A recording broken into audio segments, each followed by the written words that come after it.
காவேரி ஊருக்கு போய் பார்க்குறாங்க. பார்த்தா பசுபதி எல்லா பொருளையுமே வந்து தூக்கி போட்டு பயங்கரமா வந்து அமர்க்களம் பண்ணிட்டுருக்காரு அவங்க வீட்ல. அவங்க அம்மாவும் அழுதுட்டுருக்காங்க. காவேரி என்ன பண்ணுறது தெரியாம தவிக்கிறாங்க. காவேரி நியாயம் கேட்குறாங்க. அவங்க மாமாவும் வந்து அவரோட சட்டைய பிடிச்சு நியாயம் கேட்குறாரு. உடனே வந்து ரவுடீஸ்ல வச்சு அவங்க மாமாவ அடிக்க வராரு. அடுத்து வந்து ஒரே பிரச்சனையாகுது. கைகலப்பாகுது. அவங்க மாமாவும் பயங்கரமா சண்டை போடுறாரு. நம்ம குமரனும். அடுத்து வந்து காவேரி வந்து சண்டை போட பார்க்குறாங்க. காவேரிய புடிச்சு தள்ளி விட்டுறாரு. உடனே காவேரி விழ போறாங்க. அந்த டைம்ல கரெக்ட்டா வந்து அங்க வந்து அவங்க மாமா வந்து தாங்கி பிடிக்க "என்னாச்சும்மா காவேரி?" அப்படின்னு சொல்லிட்டு அவங்க அம்மா எல்லாருமே பயந்து போகிறாங்க. உடனே வந்து சரி ஓகே ஒன்றும் இல்லை அப்படின்னு சொன்னோன்னே காவேரி வந்து அப்படியே வந்து வயிற தொட்டு பார்க்குறாங்க. ரொம்ப பயந்து போயிடுறாங்க. ஐயோ ஒரு வேளை வந்து அடிபட்டா என்ன ஆவறது? நான் வந்து தேவையில்லாமல் வந்து பண்ணிட்டுருக்கேனே. ஐயோ இந்த விஷயம் விஜய்க்கு தெரிஞ்ச பெரிய பிரச்சனையாயிடும் சொல்லிட்டு ரொம்ப பயந்து போகிறாங்க. காவேரி அவங்க அம்மா அதுக்கப்புறம் வீட்டில் எல்லாருமே வந்து பேசி பார்க்குறாங்க. ஆனால் பசுபதி வந்து பயங்கரமாக வந்து ஆக்ரோஷமாக வந்து கத்துறாரு. இங்கே பாருங்க இந்த பத்திரத்தை பார்த்துங்க. இந்த பத்திரம் தான் ஒரிஜினலு. நீங்கள் வச்சிருக்கிறது டூப்ளிகேட்டு.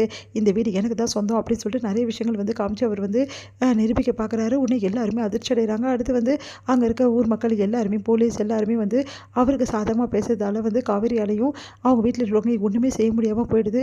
இப்போ விஜய் இருந்தாருன்னா கண்டிப்பாக இந்த பிரச்சனையை தீர்த்திருப்பாரு. இவனுக்கு வந்து ஒரு வழி சொல்லியிருப்பாரு. ஆனால் விஜயை நான் வந்து தெரிய விடாமல் பார்த்துக்கிட்டேன்.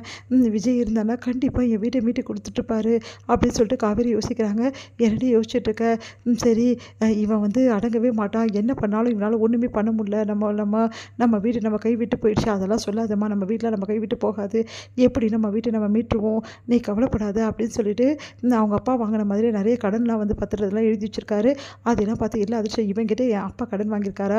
அநியாயத்துக்கு பண்ணுறாங்க எல்லாத்தையும் அப்படின்னு சொல்லிட்டு எல்லாருமே அதிர்ச்சியாக பார்த்துட்டு வேறு வழி இல்லாமல் அங்கேருந்து கிளம்புறாங்க. அடுத்து வந்து வீட்டுக்கு வந்தோடனே காவேரி யோசிக்கிறாங்க. விஜய் சொன்ன விஷயத்த 2 நாள் விஜய் டைம் கொடுத்ததில்ல. ஒரு நாள் வந்து முடிஞ்சு போய் 2வது நாளும் முடிஞ்சிடுச்சு. இப்போ என்ன பண்ணுறதுன்னு தெரியல. விஜய் வந்து கேட்பார் நம்ம என்ன பதில் சொல்கிறது அப்படின்னு சொல்லிட்டு காவேரி யோசிச்சுட்டு இருக்காங்க. இங்கே வந்து அவங்க அம்மா வந்து என்ன பண்ணுறாங்க, காவேரிக்கு சீக்கிரமாகவே வந்து நம்ம டைவர்ஸ் வந்து அப்ளை பண்ணிடணும். அவங்க வீட்டில் வந்து வேணாம் சொல்லிட்டாங்களே, இதுக்கப்புறம் எதுக்காக அந்த பையன் கொடுத்தா வாழ போகிறதில்ல காவேரி அப்படின்ற மாதிரி முடிவு எடுக்கிறாங்க. அதை பார்த்து காவேரி பயங்கரமாக இருந்துச்சு. என்னது டைவர்ஸா? அம்மா என்ன இப்படிலாம் பேசுகிறாங்க? நான் ஒரு வேளை வந்து அந்த பாட்டி சொன்ன மாதிரி நான் வந்து டைவர்ஸ் கொடுத்துட்டேன் என் நிலைமை என்ன ஆகும்? அதுக்கப்புறம் வந்து விஜயும் நானும் பிரிஞ்சு தான் வாழணுமா? அப்போ என் குழந்தை நிலைமை அப்படின்னு சொல்லிட்டு காவேரி முதல் முறையாக அவங்க குழந்தைய பற்றி யோசிக்கிறாங்க. அடுத்து வந்து குழந்தைகிட்ட சொல்கிறாங்க, உனக்கு அப்பா வேணுமா செல்லம்? நான் இவ்வளோ நாளாக உன்னை பற்றி யோசிக்கல. என்னை பற்றியும் என் வீட்டை பற்றி தான் யோசித்தேன். ஆனால் உன்னை பற்றி நான் யோசிக்காமல் விட்டுட்டேன். இப்போ தான் எனக்கு தோணுது உன்னை பற்றியும் நான் யோசிக்கணும்ல. நான் ஏன் யோசிக்காமல் விட்டேன் அப்படின்னு சொல்லிட்டு அந்த குழந்தைகிட்ட பேசுகிறாங்க. உனக்கு அப்பா வேணும் அம்மா வேணும்ல. நான் வந்து வெறும் அம்மாவாக வந்து இருந்துட்டு அப்பாவோட அன்பெல்லாம் உனக்கு கிடைக்கலன்னா நீ என்ன பண்ணுவ? ஒவ்வொரு பெண்ணுக்கும் அப்பாவோட அன்பு கண்டிப்பாக வேணும். என் அப்பா இல்லாமல் இந்த நிமிஷம் நான் எவ்வளோ கஷ்டப்படுறேன் எனக்கு தான் தெரியும். என் அப்பா மட்டும் தான் என்னை புரிஞ்சுப்பார். வேறு யாருமே இந்த உலகத்தில் என்னை புரிஞ்சுக்க மாட்டாங்க. நீயும் பொண்ணாக இருந்தால் கண்டிப்பாக உனக்கும் அப்பாவோட அன்பு வேணும்ல. நான் அதை பற்றியே யோசிக்கலை. நான் என்னோடய சுயநலத்தை பற்றி யோசிச்சிட்டேன். இதுக்கப்புறம் வந்து நான் கண்டிப்பாக அப்படிலாம் இருக்க மாட்டேன்.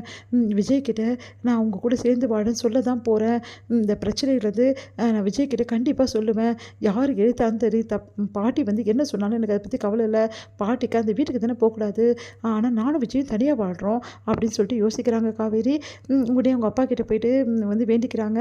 அப்பா நான் எடுத்த முடிவை எல்லாருக்கிட்டையும் சொல்கிறதுக்கு எனக்கு தைரியத்தை கொடுங்கப்பா ப்ளீஸ்ப்பா. முதல்ல நான் விஜய்கிட்ட இந்த முடிவை சொல்லணும் அப்படின்னு சொல்லிட்டு காவேரி யோசிச்சுட்ருக்காங்க. இங்கே வந்து என்ன பண்ணுறாங்க, விஜய் வீட்டில் வந்து விஜய் வந்து கூப்பிடுறாங்க. அவங்க பாட்டி இங்கே பாருடா, இதுக்கப்புறமாவும் அவள் நம்மளுக்கு தேவை கிடையாது. அதனால் நான் ஒரு முடிவு எடுத்திருக்கேன். இதுக்கப்புறம் காவேரி உனக்கு தேவையில்லை. நான் அதனால் தேவையில்லாத பிரச்சனைலாம் உருவாக்காமல் காவேரியும் பார்க்க போகாமல் காவேரியையும் பிரியறதுக்கான வழியை பாருங்கள் அப்படின்னு ஒன்று அதிர்ச்சி அடைகிறாங்க. விஜய் இங்கே பாருங்க பாட்டி, இன்றைக்கி நான் வந்து ஒரு முடிவு பண்ணலான்னு தான் இருக்கேன். அதனால் நான் காவேரியை போய் பார்த்துட்டு வரேன். அதுக்கப்புறம் உங்ககிட்ட சொல்கிறேன். என்ன காவேரி போய் பார்க்குறேன், ஏன்டா இப்படி பண்ணிகிட்ருக்க அப்படின்னா, அவன் என்ன முடிவு எடுக்கணும் எடுக்கட்டும், நீ ஏன் கல்யாணம் அவசியம் தலையிடுறேன்னு சொல்லிட்டு தாத்தா திட்டுறாரு. சரி நான் காவேரி போய் பார்க்குறேன் அப்படின்னு சொல்லிட்டு யோசிச்சுட்டு காவேரிக்கிட்டே இன்றைக்கி திட்டவட்டமாக சொல்லிடணும். கண்டிப்பாக நீ வீட்டுக்கு வந்தே ஆகணும்னு சொல்லிடணும். குழந்தை எனக்கு வேணும், நீ எனக்கு வேணும்னு சொல்லணும். அப்படி காவேரி வரமாட்டேன்னு சொன்னான்னா நம்ம வந்து வேறு மாதிரி தான் இதுக்கு முடிவு பண்ணணும் அப்படின்னு சொல்லிட்டு யோசிச்சுட்டு வந்து விஜய் வந்து யோசிச்சுட்ருக்காரு.